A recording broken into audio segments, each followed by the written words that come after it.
os seus apóstolos. Jesus, no Evangelho de Mateus, profere 3 grandes discursos. O primeiro, mais importante, a gente conhece como o Sermão da Montanha. O segundo, que é esse, na verdade, o segundo é o discurso missionário, que fala sobre a missão. Pois o outro é sobre o reinado de Deus, e também depois Jesus fala do seu retorno e as parábolas, julgamento do mundo.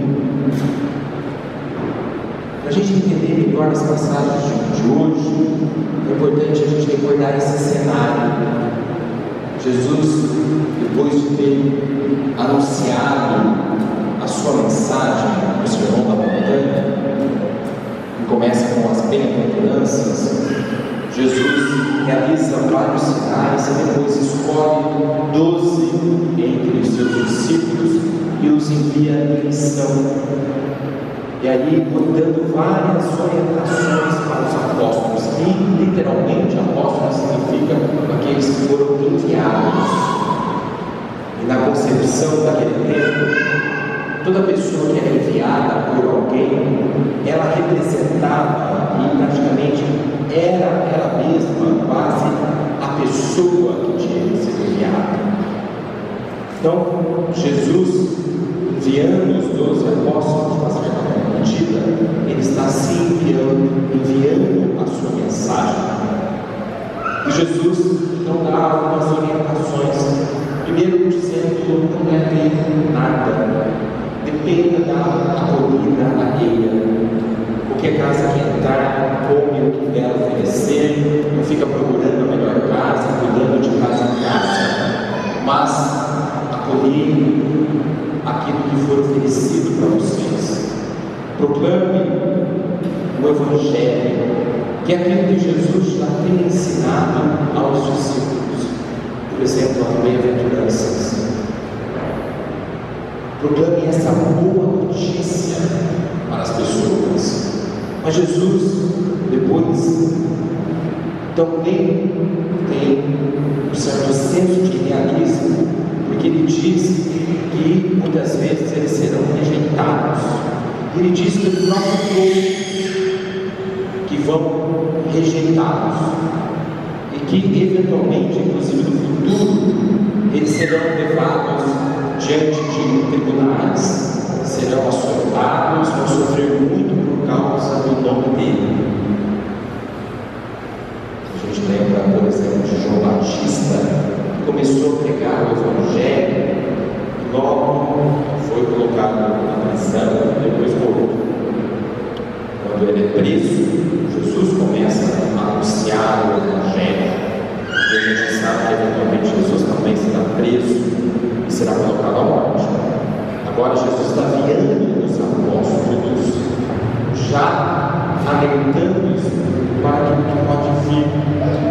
Nem todos querem acolher a mensagem do amor, da misericórdia. Nem todo mundo se abre ao anúncio de uma vida nova, que se coloque no caminho de transformação e de mudança de vida, conforme o Evangelho propõe. Tem gente que acha que as coisas estão boas do jeito que estão, e só quer garantir o seu poder, o seu lugar. Não tem o senso de amor comunitário, o amor universal, a fraternidade universal. Pensa simplesmente em si mesmo. Por isso, rejeita qualquer espírito de transformação, de conversão, de mudança. Por isso, Jesus alerta os discípulos, e é dentro desse contexto que, sendo Jesus realista, com o mundo que está muitas vezes fechado em si mesmo, no pecado, Jesus, então, nessa parte do discurso, diz: não tenhais medo. Aliás, o irmão João lembrava hoje, bonito pela manhã, de que essa frase é repetida 365 vezes na Bíblia. Dizia, a gente lembrava todos os dias de um versículo bíblico. não tenhais medo. E ele dizia isso porque é tão verdadeiro. Imaginou se de fato a gente fosse pessoas destemidas, que a outra pessoa fosse uma ameaça para a gente, que a gente não se sentisse amedrontado pela presença, às vezes, sequer de uma pessoa que às vezes é diferente de nós, que pensa diferente de nós, tem um sotaque diferente de nós, tem uma cor, uma história diferente da nossa. Se a gente não tivesse medo, isso só é possível se tivermos amor. O contrário do amor de fato é medo. E o medo é que traz às vezes tanta violência, destruição e morte. Então Jesus encoraja os apóstolos em missão, dizendo: não tenhais medo daquilo, inclusive, que possa matar o corpo, mas não pode matar a alma. Que essa está no nome de Deus. Ser fiel ao Evangelho, à mensagem de Jesus. Buscar, como a gente viu também na primeira leitura, que vale a pena o sofrimento vivido por causa da justiça. Não é qualquer sofrimento que vale, na verdade. E às vezes nós sofremos não por causa da justiça. Às vezes nós sofremos porque nós somos egoístas, fechados. Nós sofremos às vezes porque não sabemos conviver com as outras pessoas, respeitar as outras pessoas. Às vezes sofremos por causa das nossas vaidades, por não estarmos nos primeiros lugares, por não sermos reconhecidos. Sofremos o sofrimento, digamos assim, do nosso egoísmo. Jesus está falando do sofrimento que vem por causa do Evangelho, por causa do amor, por causa das bem-aventuranças. Felizes os pobres em espírito, felizes os pacíficos, felizes os que promovem a paz, os misericordiosos, os puros de coração. Eles serão o reino de Deus. É esse sofrimento destes que de fato procura promover um mundo mais humano, mais livre, mais justo, mais fraterno, mais cheio de saúde e de vida, como Jesus gastou a sua vida promovendo, chamando disso o reinado de Deus. É assim que Deus quer o mundo, é para isso que Deus criou os homens e as mulheres, para viver num mundo bonito, cheio de luz, cheio de vida, cheio de saúde. E nisso vale a pena enfrentar todos os obstáculos e não ter medo, não ter medo. Porque para quem tem fé, o absoluto da nossa existência é Deus. É somente Deus que tem a última e a mais importante palavra sobre nós. Ninguém mais. É Deus que nos conhece totalmente. E seremos julgados no fim dos tempos, como Jesus vai ilustrar. E este Deus, tão generoso e misericordioso, nós não seremos julgados pelos outros, que não os outros que têm a palavra final sobre nós, mas é o próprio Deus, e este Deus que Jesus revela, que se revela tão generoso e misericordioso.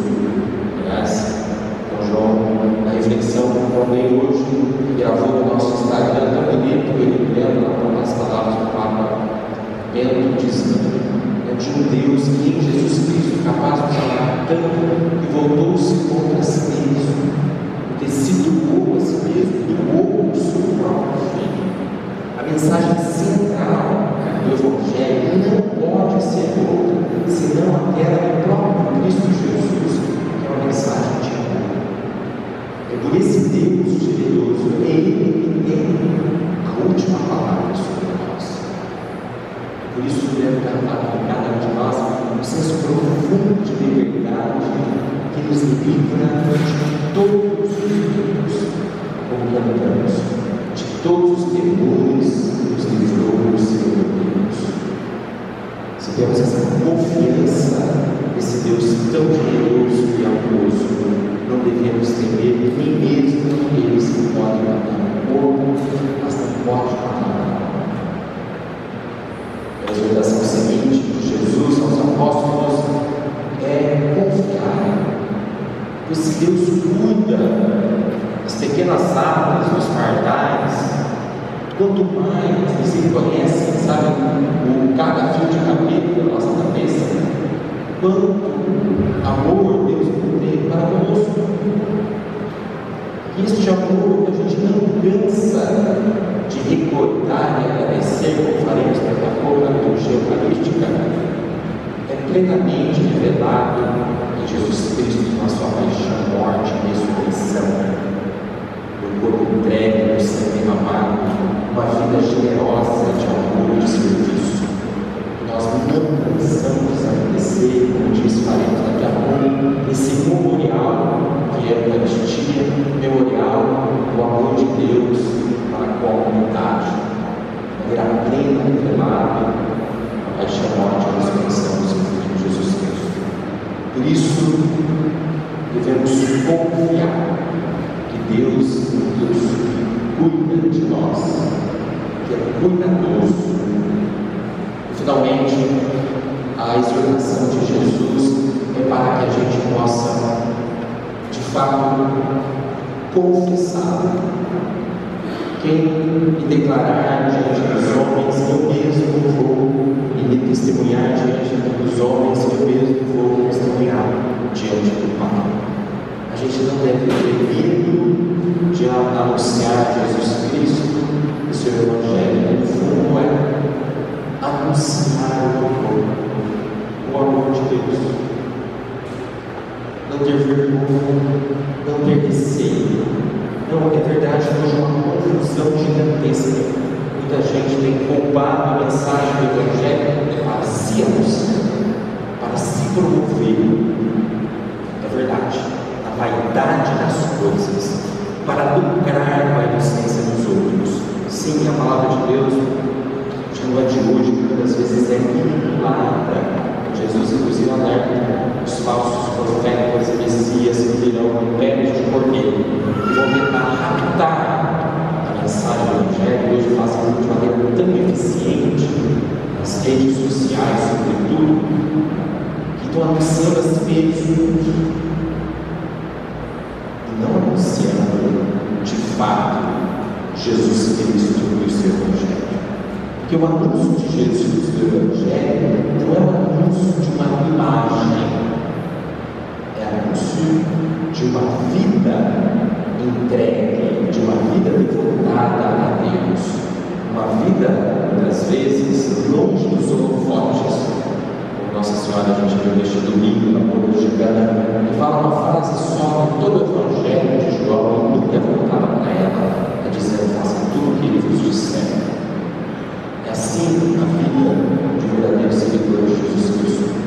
Uma vida do centro é o próprio Cristo Jesus, e o mais importante não é alugar seguidores para nós, mas seguidores do seu Filho Jesus Cristo, e colocar em prática os seus ensinamentos, porque é isso que transforma um mundo abundante, alegre, pleno, como vimos nesse sinal no domingo da Boda de Cana, de fartura e de alegria.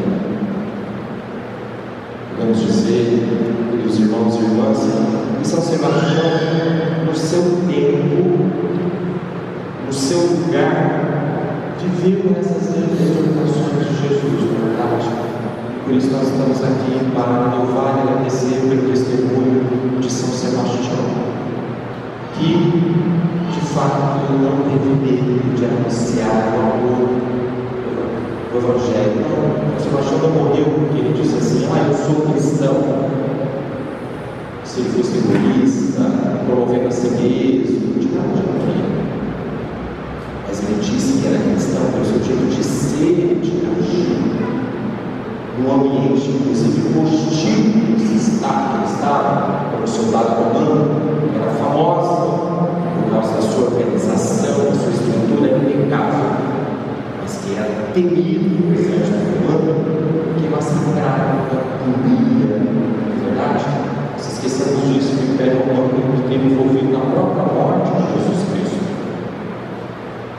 São Sebastião foi testemunha, confessou Jesus Cristo pelo seu jeito de ser e agir mesmo no ambiente hostil, com que reivindicando aquela profissão de soldado, o verdadeiro sentido que ela deve ter, que não é da violência, de promover a morte, da guerra, não.